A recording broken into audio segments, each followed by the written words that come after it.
Hezký den, tady Alan Noble. Děkuji, že jste si našli pár minutek na shlédnutí tohoto videa. O čem si budeme dnes povídat je opravdu důležité téma, a sice to, jak vyhodnotit různé příležitosti firem síťového marketingu z těch tisíců existujících společností v tomto oboru podnikání a rozhodnout se, která z těchto firem je pro vás ta pravá. Obvykle se říká, že je 5 klíčových věcí, na které byste se měli zaměřit při výběru té správné příležitosti.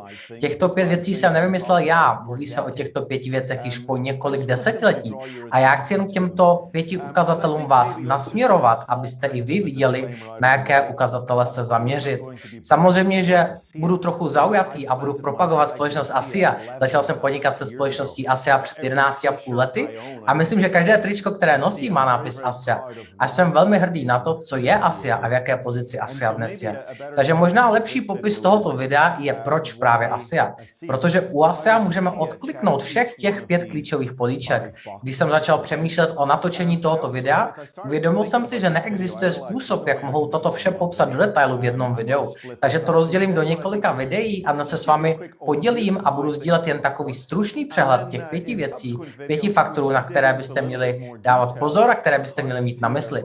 A pak v těch dalších videích půjdu více do detailu, jak ASIA skutečně vyniká v každé jedné kategorii. Tak se na to podívejme. Vše začíná produktem a myslím, že to nebude žádné překvapení pro většinu lidí. Produkt, to je to, co přinášíme na trh.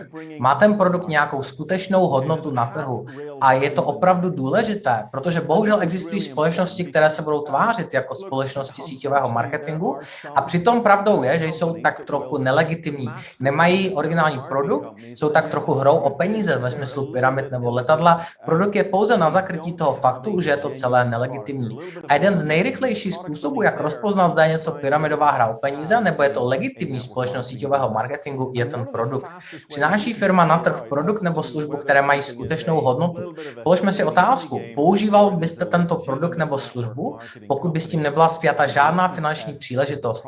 Popřemýšlejte možná o společnosti, ve které se právě teď nacházíte. Používali byste tento produkt nebo službu, pokud by s tím nebyla spjata žádná finanční příležitost? A pokud je odpověď ne, myslím si, že nejste ve správné firmě síťového marketingu. Musíte najít něco, co má skutečnou hodnotu a co působí a pomáhá lidem pozitivním způsobem. A tady je další část, a sice, že musíte být z toho nadšení. Co je důležité, nejsou slova, která říkáte, ale píseň, kterou zpíváte. Není to o tom, co lidem při popisu vašeho produktu nebo služby říkáte. Jde o to, jak se cítíte, když to říkáte, protože většina lidí nejsou od přírody rození prodejci. Musíte najít něco, co s vámi opravdu rezonuje. Musíte se dostat do bodu, kdy víte, že to službu nebo produkt potřebuje celý svět a lidé by měli vědět, že to existuje, ať už je to cokoliv, co přinášíte na trh. Druhá věc je společnost, to je druhý pilíř. A ačkoliv první, co většina lidí objeví u firm síťového marketingu, je samozřejmě produkt, je to ta společnost, která je opravdu nejdůležitější. Protože přemýšlejte o tom takto. Co kdyby tam ta firma měla ten nejlepší produkt na světě, ale pokud ta společnost po nějaké době zanikne, opravdu záleží na produktu. Když tam není ta firma, tak nemůže být ani žádný produkt. Takže společnost je opravdu velmi, velmi důležitá a musíte se podívat na několik věcí v rámci konkrétní společnosti. Je řízena lidmi, kteří jsou prokazatelně zkušení, úspěšní a vědí, jak podnikat a řídit firmy. Nejen jak založit firmu. Lidi umí založit firmu, těch je hodně, ale vědí ty lidé, jak budovat a vést dlouhodobě úspěšnou firmu po desetiletí nebo dokonce po příští generace. A naši zakladatelé Tyler a Verdis Norton oba pracovali jako viceprezidenti velkých nadnárodních společností. Tyler Norton byl viceprezidentem velké finanční společnosti a Verdis Norton byl viceprezident Kraft Food, což v té době byla společnost mající roční obrat 36 miliard dolarů. Takže oba dva tyto pánové jsou velmi úspěšní manažeři, velmi úspěšní strategové a založili tuto společnost s vizí vytvořit celosvětovou distribuci a vytvořit společnost, která zde bude po desetiletí, dokonce po příští generace. Takže naše společnost bude mít opravdu dlouhé trvání a je velmi důležité podívat se, kdo stojí v čele společnosti síťového marketingu. Verdis Norton řídil společnost, která v té době byla několikanásobně větší než současně největší firma síťového marketingu na světě. Náš generální ředitel Chuck Funke řekl něco velmi chytrého. A sice, že existují páky, které můžete použít pro rychlý růst firmy na začátku, ale to nejsou ty samé páky, které použijete pro vybudování několika generační společnosti. Je hodně společností, které vědí, jak mít rychlý start a růst, ale pak zažijí strmý pád jako při pádu z útesu.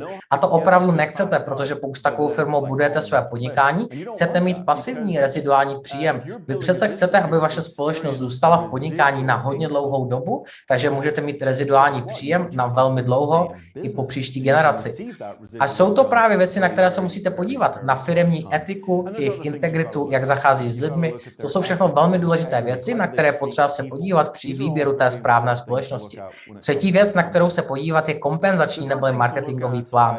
Je spravedlivý, velkorysý, odměňuje aktivity lidí, kteří budují podnikání. Je tam něco pro každého, něco pro lidi na začátku, kteří budují podnikání jen tak při práci jako doplňkový příjem. Je tam něco pro lidi, kteří mají své MLM podnikání jako hlavní příjem. A je tam také něco pro lidi, kteří myslí ve velkém, pro velké snílky, kteří věří, že si to všechno zaslouží mít a všechno získat. Musíte uspokojit všechny skupiny ve vašem kompenzačním plánu. A myslím si, že někdy lidé dělají chybu při vstupu do MLM společnosti právě kvůli konkrétnímu kompenzačnímu plánu. A já opravdu věřím, že je to velká chyba. Nepřidal jsem se k ASEA kvůli kompenzačnímu plánu. Zapojil jsem se kvůli ASEA produktům, lidem, kteří vedou firmu a společnosti samotné. A podle mě by to tak mělo být v tomto pořadí. Ale samozřejmě kompenzační plán by měl být spravedlivý, štědrý a odměňovat dobré obchodní aktivity. A ASEA má jeden z nejštědřejších kompenzačních plánů v celém odvětví síťového marketingu. Čtvrtá věc, na kterou byste se měli podívat, je pozice firmy na trhu neboli načasování. Nepovažuji to za něco úplně rozhodujícího, ale je to taková třešnička na dortu. Pokud můžete, najděte společnost, která úspěšně překonala 5letou úvodní rizikovou fázi, kdy mnoho společností zbankrotuje, ale zároveň není několik desítek let zavedenou a známou firmou, která už stagnuje, moc neroste. Nejlépe najít společnost, která je zrovna ve fázi, kdy začíná extrémně až přímo exponenciálně růst a má pořád potenciál rok od roku výrazně zvyšovat svůj obrat. To je opravdová třešnička na dortu. Není to úplně nezbytné, lidé vydělávají peníze v počáteční fázi společnosti síťového marketingu a samozřejmě lidé vydělávají i peníze ve fázi, když se jedná již o stabilní, dobře zavedenou několik desítek let fungující společnost. Ale pokud najdete firmu v té ideální fázi růstu, je to určitě bonus. Většina společností zkrachuje během prvních 5 let. Myslím, že v těch prvních 5 letech je to až 95% společností, které zkrachují. Naprostá většina společností v síťovém marketingu to prostě nezvládne. Jen abych zopakoval, nevnímám to načasování a pozici firmy na trhu jako hlavní kritérium při výběru společnosti. A stejně tak, jako lidé občas dělají špatná rozhodnutí někam vstoupit pouze na základě kompenzačního plánu. V načasování platí to stejné. Hej, teď ta firma roste, je potřeba, aby jsme s tím všichni začali a za 6 měsíců, za rok nebo za 2 roky později je tato společnost pryč. A nyní máte více zraněných podnikatelů, lidé, kteří zanevřou na tento způsob budování příjmu, protože si nejsou jistí, jestli tento obor podnikání vůbec funguje. Takže ještě jednou, pokud můžete najít postrizikovou společnost, která bude právě zažívat takzvané momentum, období velkého růstu, to je určitě bonus. A jak jsem řekl v úvodu, jsem trochu zaujatý, protože přesně toto načasování vidím u ASEA. A pátá věc je věc, na kterou lidé často přehlíží a zapomínají, zvláště lidé, kteří se zapojí do podnikání v síťovém marketingu úplně poprvé. A to jsou vaši partneři. Máte dobrý produkt, stabilní a dobře vedenou společnost, možná i skvělý kompenzační plán a dobré umístění na trhu a načasování, ale co vaši partneři, váš tým, vaši mentoři, lidé, s kterými denně spolupracujete. Je tam systém, jak ten systém duplikovat, existuje systém podpory, systém prezentací. Když si lidé seznamují se společností, musíte mít prezentace, školící nástroje a podpůrné nástroje, podpůrné mechanismy, které vám skutečně poskytnou zázemí a prostředí, kde můžete růst a rozvíjet se jako podnikatel. Víte, skvělé na podnikání v síťovém marketingu je to, že kdokoliv se může připojit. Špatná věc na síťovém marketingu je to, že kdokoliv se může připojit. A někdy je to tak, že slepý lídr vede někoho dalšího slepého. Někdo, kdo má malé zkušenosti a vede někoho, kdo má ještě menší nebo žádné zkušenosti. A zkušený nemusí být váš upline nebo jeho upline, ale někdo ve struktuře musí vědět, co a jak dělat a jak zavést systémy, které zajišťují prezentace, školení a podporu. To je základní linie pro váš úspěch. Takže toto je těch 5 pilířů, na které se chcete detailně podívat při výběru společnosti síťového marketingu. Někdy se tomu říká 5P v angličtině, která označují produkt, lidi, kteří řídí a vedou danou společnost, kompenzační neboli marketingový plán, umístění nebo načasování a pak vaši partneři, se kterými denně pracujete. A ASEA ve všech těchto 5 bodech naprosto vyniká. Je to opravdu jednorožec. Příležitost, která se objeví jenom jednou za život. Ještě jednou bych rád uvedl, že ASEA produkty jsou skutečně výjimečné, naprosto jedinečné. Nic takového ani podobného na světě není. Patentované, takže máme nulovou konkurenci. Něco více než přírodní, tělu vlastní, přirozené technologie, která je odborníky označována za největší objev v oblasti zdraví, obrácení procesu stárnutí a zvýšení atletického výkonu 21. století.